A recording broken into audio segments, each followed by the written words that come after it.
Okay, so let's talk some more Mac Jones. Listen, if you have been watching this channel for a bit, you know that I am a big fan of Mac Jones's game. I think he's really good. I think I've heard some people bring up, this is kind of actually, I think, a great comparison in Mac Jones's favor. People have talked about, well, look at how well Tua did in college, but then when Tua gets to the NFL, it didn't work out too well. But I just sort of think, if you could have a Tua with a bigger arm and just a bigger version of Tua, wouldn't that be awesome? Like, wouldn't that be really good? Well, I think that's what Mac Jones is. And I wanted to make a video really talking about not just Mac Jones, because I've already made a whole film study on him, but talking more about what he'll bring to New England and sort of breaking down some more plays of him, but also sort of talking about plays through a perspective of knowing he's going to be a New England Patriot. I think there's more value to be added towards that, because obviously my last film study I made was before the draft. So now I want to make a film study post-draft. So yeah, let's just jump into the film study. So let's start off with a play like this. To me, this is the key aspect, maybe not the key aspect, but one of the key aspects to Mac Jones to New England that I really like is the way Mac Jones, really his footwork, I think is incredible. I actually kind of have a bit of a theory on, I'm not sure exactly how true this is, but I think a big theory of why I think a lot of people just view Jones so highly regarded in terms of his football IQ is just because of how good his footwork is. I mean, part of it is he's an out-of-shape white guy, so people just assume that guy is always smart. That's just one of those, unconscious biases people have, but subconscious biases people have. But another aspect is I think his footwork is so good that he can get to that second and third read really well. And let's talk about his footwork. And I think it's important to talk about him, how he runs his play actions. One interesting thing about how he does it. So this is going to be a play action. You see the two routes he wants. Really, the route closest to the top of the screen is going to be the one he wants to throw to. But one interesting thing about how he runs his play actions is the direction in which he turns. What's fascinating is how he doesn't turn towards the halfback like a lot of people do when he hands the ball off. He turns the other way. Watch him do this full spin like that. See how he spins, and now immediately he's in position to throw, which to me I kind of like, because quite frankly, he can just instantly get in position to throw. It's just a quicker motion for him, and he has the good footwork to pull it off. So I'm not saying every quarterback should do that, but if you have the footwork that Mac Jones has, you might as well do that. And again, very quickly, he goes from running a play action to getting up, being in perfect position to throw whenever he wants to throw. That's really immediate, and that's important to me, where he could fully sell to play action while at the same time very quickly being in position to throw the football. And obviously it works for handing the ball off as well. He then is going to, as you see, get rid of the ball very quickly. It's a really good throwing motion when there's no pressure, so that's very good. All of that kind of stuff, I think New England will like to use. They value that kind of stuff, and Mac Jones brings it to the table, so perfect fit there. Like, this one's kind of another example where, again, it's going to be the play action, and you see the routes on the top of the screen that he could potentially throw to. It'll actually be the number 3 receiver that he's going to throw to this time. But it's really just, I want to show this play. It's another example of that footwork and of how he runs a play action. Watch how, again, he typically, again, his sort of unique fake handoff style, which gets him in position to throw quicker, while at the same time, now at this point, he probably needs to wait a little bit because he can't just throw it right now.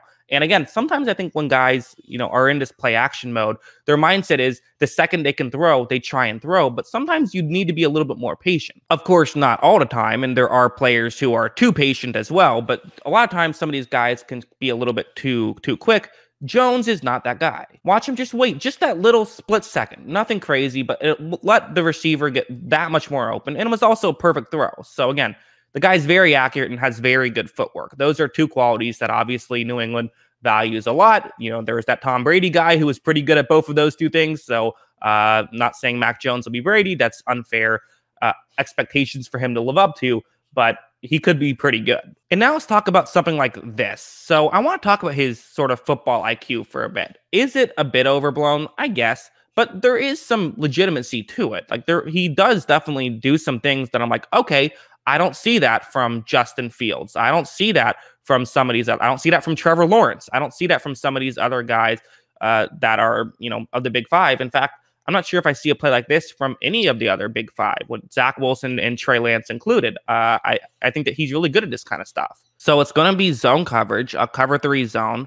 And you have first, you're going to have the receiver who is to Jones's left run over the middle. And that receiver is actually getting double teamed by basically the two LSU players who are deep to the bottom of the screen or to Jones's left. So the way you see it now is if those two receivers, or excuse me, those two defensive players do kind of run to follow him, well, then there could potentially be an opening in that bottom left-hand corner of your screen. Alabama has another receiver who's going to run underneath and try and get open in that area. That's the way this play is designed to work. It's a good concept. But for Jones to help sell the concept, there's one key thing he can do. Watch how right when this play starts, look at what Jones does. Look at how he kind of uses his eyes up towards the top of the screen, which just helps sell that concept a little bit. So none of these LSU players who, if Jones was looking at the player he's actually going to throw to, potentially an LSU player would notice and try and run over, whether it's someone who's deep or someone who's shallower, and that could make things more difficult on himself.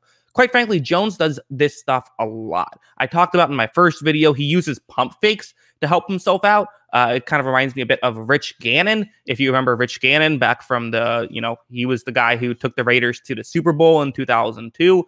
It's very similar to that. And as you see, then when Mac Jones does get over, it's just completely wide open. And obviously that whole concept was a big factor in how that worked. But you'd be kidding yourself if you said that Mac Jones had nothing to do with it, even though I think a lot of people would watch that play and say, that was just, great concept by Alabama. Well, sure, but Jones had a role in it. In fact, I think that happened a lot more than people realize. I think a lot of people are saying, look at how open that receiver is. That was just that receiver getting open. But they don't see how Mac Jones used his eyes pre-snap or post-snap to get someone out of position, and that resulted in someone else getting open. Again, to bring up the Tom Brady comparison, which is unfair, how many times have we seen Tom Brady, someone gets completely wide open for the Patriots and people are saying, man, what's going on with this defense? But then you watch the all 22 footage and you see, oh, Brady's just awesome and doing that stuff. Mac Jones is not quite on Brady's level because no one who has ever played football is on Brady's level, but he's pretty good for a rookie, I guess is what we can say. I also want to bring up something like this. I think this is key. I think this is a really important thing to talk about. So one of the huge issues for the Patriots last year was winning on the outside. When teams were playing like a cover one man of some sort, whether that's cover one blitz, cover one hole, whatever, maybe double teaming someone, they really could not win on the outside, which that's a huge way that you really need to win. And Cam Newton wasn't even bad at those deep throws. He was actually pretty good.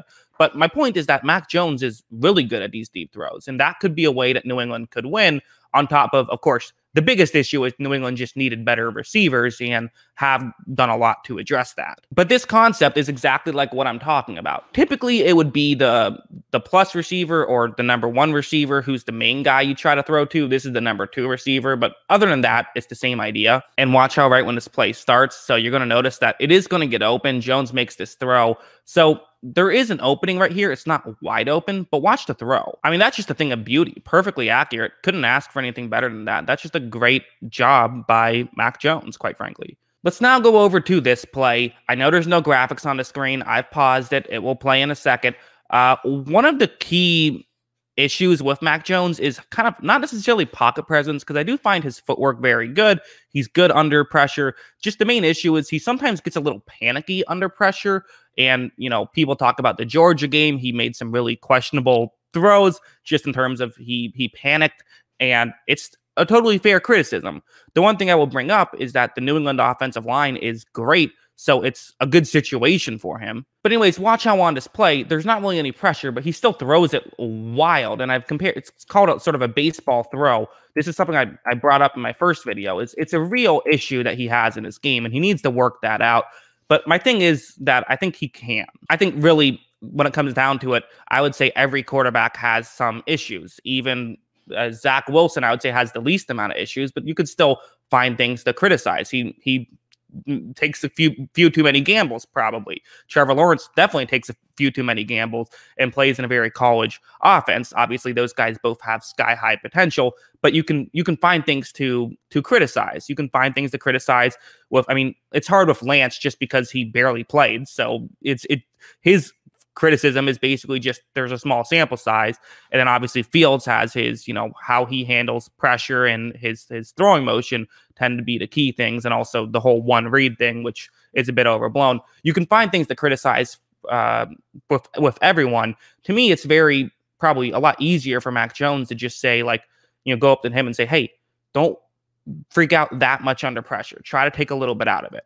Now, as a whole, I'm kind of from the belief of players tend to be just are who they are. There's some exceptions, of course, but for the most part, players do tend to be who they are, and maybe you can make some small adjustments, but you're not going to get these huge adjustments with some rare exceptions like a Josh Allen. So that's kind of the thing, and I feel like Mac Jones, there is that small issue. He will have to probably work it out, but even if he doesn't, I think he could be a good player. But if he does, he could be a great player. I think that there's a ton to like. I don't buy into this. He has a low ceiling type thing. I mean, if you're an accurate quarterback who makes good reads and has really good footwork, your ceiling is the sky is the limit. I mean, you could say the same thing about Tom Brady, right? Oh, Tom Brady's not that athletic. Who cares, right? Like that's kind of my thing. Is there absolutely is. Like, you can't say something about Mac Jones that you couldn't also say about Drew Brees. I mean, you really couldn't. So what? His ceiling is only Drew Brees? Like, I just think that I don't get why we've all of a sudden compared ceiling to how good of an athlete you are. Justin Fields has the better ceiling because he can run faster. I don't agree with that. That's only part of what a quarterback means.